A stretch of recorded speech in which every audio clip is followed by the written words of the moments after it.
Noun ইকুইভ্যালেন্টের আরেকটি পর্বে সকলকে স্বাগত।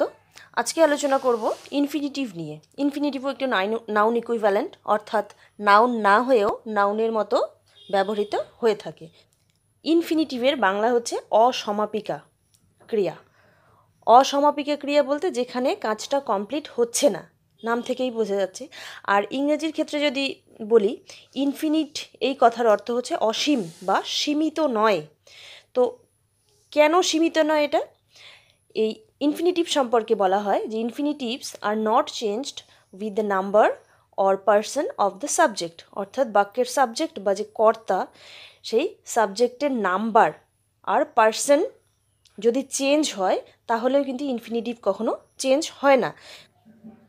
ইনফিনিটিভ কীভাবে তৈরি হয়? টু যোগ ভার্বের বেস ফর্ম, অর্থাৎ যেটাকে আমরা V1ও অনেক সময় বলে থাকি। এই হচ্ছে ইনফিনিটিভের গঠন। তো চলো দেখে নিই যে অন্যান্য ক্ষেত্রে সাবজেক্টের পার্সন বা নাম্বার চেঞ্জ হলে কিভাবে ভার্ব চেঞ্জ হয়ে যায়। যেমন আচ্ছা, এই দুটো উদাহরণে দেখো বলা আছে আই গো টু স্কুল, আর নিচের উদাহরণে রয়েছে হি গোস টু স্কুল।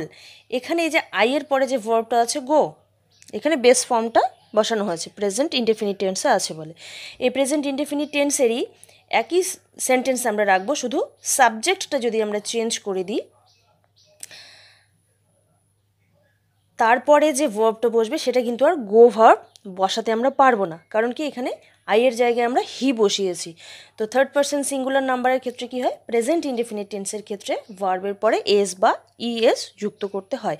তো এখানে দেখো, এই যে যখনই সেন্টেন্সের সাবজেক্ট চেঞ্জ হলো তখনই ভার্ব কিন্তু চেঞ্জ হয়ে যাচ্ছে, কিন্তু ইনফিনিটিভে এরকমটা হয় না। ইনফিনিটিভে সাবজেক্ট চেঞ্জ হলেও, অর্থাৎ সাবজেক্টের পার্সন চেঞ্জ হলেও কিন্তু একই থাকে। আবার যদি আমরা নাম্বারের বিষয়টা, আচ্ছা এখানে সাবজেক্টের নাম্বারটা আমরা দেখব যে নাম্বার চেঞ্জ হওয়ার সাথে সাথে কিভাবে ভার্বটা চেঞ্জ হয়ে যায়। তো প্রথম সেন্টেন্সের আছে he has a pet dog. এখানে দেখো হি এবং ভার্ব রয়েছে হ্যাজ। এবার যখনই বাক্যের এই সাবজেক্টটা সিঙ্গুলারের জায়গায় প্লুরাল হয়ে যাচ্ছে তখন কিন্তু এই ভার্বটাও চেঞ্জ হয়ে যাচ্ছে।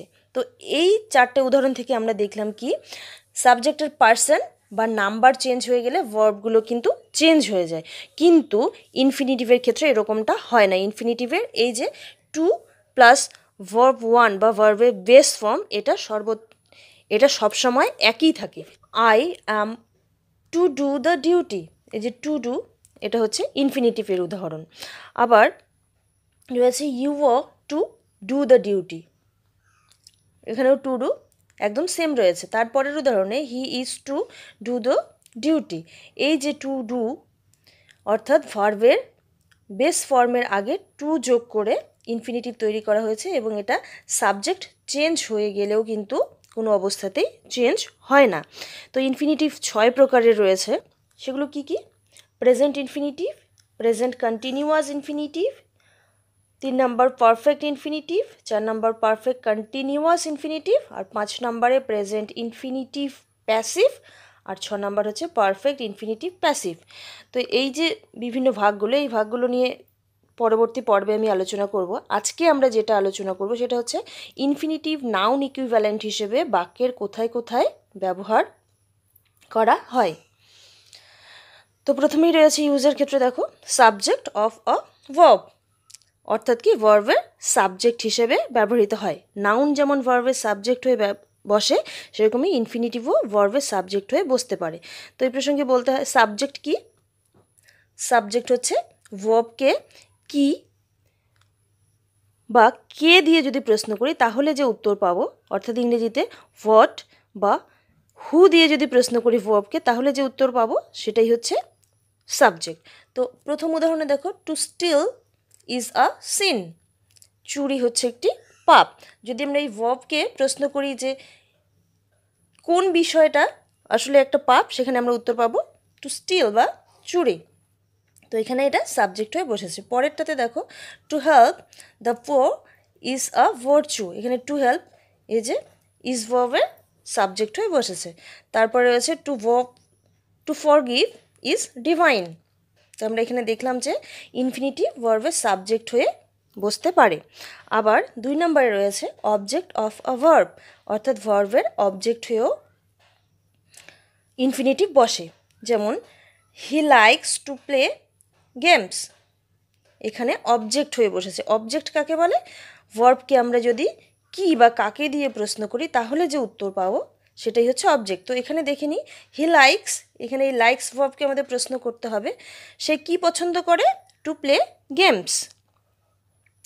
তো এখানে দেখলাম আমরা যে ভার্বের অবজেক্ট হয়ে বসেছে এই ইনফিনিটিভ। তারপরে রয়েছে বার্ডস লাভ টু সিং, এর পরের উদাহরণ রয়েছে she tried to win the medals.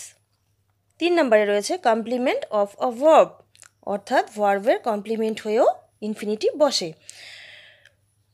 আমরা নাউনের উদাহরণে দেখেছিলাম যে নাউনও ভার্বের কমপ্লিমেন্ট হয়ে বসে। তো এটা যেহেতু নাউন ইকুইভ্যালেন্ট হিসেবেই এখানে বসছে, তাই জন্য নাউনের মতোই কিন্তু এখানে ব্যবহৃত হবে। যেমন হচ্ছে his habit is two rise early, এখানে যে ইজ ভার্বের কমপ্লিমেন্ট হয়ে বসেছে। I asked him to shut the door, two শাট এখানে ইনফিনিটিভ। সি নাম্বার রয়েছে the problem seems to be difficult, এইগুলোই হচ্ছে এখানে ভার্বের কমপ্লিমেন্ট হয়ে বসেছে। আচ্ছা, 4 নম্বরে রয়েছে অবজেক্ট অফ আ প্রিপোজিশন, অর্থাৎ প্রিপোজিশনের অবজেক্ট হয়েও ইনফিনিটিভ বসতে পারে। যেমন the patient was about to die, এখানে এই যে অ্যাবাউট এই প্রিপোজিশনের অবজেক্ট হয়ে বসেছে টু ডাই। তারপর রয়েছে the runners are about to start, এই যে টু প্লাস স্টার্ট এটি হচ্ছে এখানে ইনফিনিটিভ। এরপরে আছে he has no alternative but to go, এখানে বাটটা কনজাংশন হিসেবে বসেনি বা কানেক্টিং ওয়ার্ড হিসেবে বসে, মানে এখানে কিন্তু প্রিপোজিশন হয়ে বসেছে। তো বাট কোথায় প্রিপোজিশন হয়ে বসে আর কোথায় কনজাংশন হয়ে বসে এই নিয়ে আমি অবশ্যই একটা ভিডিও করব। এরপর রয়েছে as adjective to qualify a noun, অর্থাৎ কি নাউনকে কোয়ালিফাই করার জন্য অ্যাডজেক্টিভ হিসেবেও বসে। যেমন রয়েছে there is a lot of work to do, এখানে এই যে নাউনের পরে বসলো অ্যাডজেক্টিভ হিসেবে নাউনকে কোয়ালিফাই করতে। এরপর রয়েছে I have some letters to right, এরপর রয়েছে this is not the time to weep, এই যে 3টে উদাহরণে এখানে কিন্তু নাউনের পরে বসেছে অ্যাডজেক্টিভ হিসেবে। আচ্ছা, এর পরের নম্বরে রয়েছে as adverb to modify a verb, ভার্বের পরে বসবে অ্যাডভার্ব হিসাবে। যেমন উই ইট টু লিভ, এরপরে রয়েছে I want to know the ground of his absence, এই যে to know I want to know the ground of his absence, এখানে এই টু নো ওয়ান্ট ভার্বের পরে বসেছে অ্যাডভার্ব হিসেবে। আচ্ছা, এর পরের রয়েছে as adverb to qualify an adjective, আবার অ্যাডভার্ব হিসেবে বসে কোনো অ্যাডজেক্টিভকে কোয়ালিফাই করতে। যেমন রয়েছে English is difficult to learn, এখানে এই যে অ্যাডজেক্টিভ ডিফিকাল্ট এর পরে বসেছে অ্যাডভার্ব হিসেবে এই ডিফিকাল্ট এই অ্যাডজেক্টিভটিকে কোয়ালিফাই করতে। তারপরে রয়েছে the birds music is sweet to hear, এখানেও এই সুইট এই অ্যাডজেক্টিভের পরে ইনফিনিটিভ বসেছে। আচ্ছা, 8 নম্বর নিয়মে রয়েছে কি as a part of a noun phrase, অর্থাৎ নাউন ফ্রেজের পার্ট হিসেবেও এই ইনফিনিটিভ বসতে পারে। আচ্ছা, এই ফ্রেজ কি? ফ্রেজ হচ্ছে গ্রুপ অফ ওয়ার্ডস। তো ফ্রেজ অনেক সময় পার্টস অফ স্পিচের মতো ব্যবহৃত হতে পারে, সেটা আমি আলাদা একটা এপিসোডে ডিটেলসে আলোচনা করব। তো এখানে আমরা জানবো কি যে নাউন ফ্রেজের পার্ট হয়ে ইনফিনিটিভ বসে। I told him what to do, এই যে হোয়াট টু ডু এইটুকু হচ্ছে এখানে নাউন ফ্রেজ, এবং এই নাউন ফ্রেজের এই যে অংশ হিসেবে টু ডু অর্থাৎ কি ইনফিনিটিভ বসেছে। এরপর রয়েছে he told me where two go, এখানে এই নাউন ফ্রেজের পার্ট হয়ে বসেছে। তারপরে রয়েছে she showed me how to do it, এই যে নাউন ফ্রেজের পার্ট হয়ে ইনফিনিটিভ বসতে পারে। আচ্ছা, এর পরের নিয়মে রয়েছে আফটার প্রিলিমিনারি ইট, অর্থাৎ প্রিলিমিনারি ইটের পরেও ইনফিনিটিভ বসে। তো প্রিলিমিনারি ইটটা কি? যে একটা সেন্টেন্স তৈরি করতে গেলে আমাদের সাবজেক্ট অবশ্যই দরকার, তাই না? তো যেখানে দেখা যায় যে সাবজেক্ট নেই সেই সব ক্ষেত্রে আমাদের ইট বা দেয়ার ব্যবহার করতে হয়, সেগুলি প্রিলিমিনারি ইট বা প্রিলিমিনারি দেয়ার।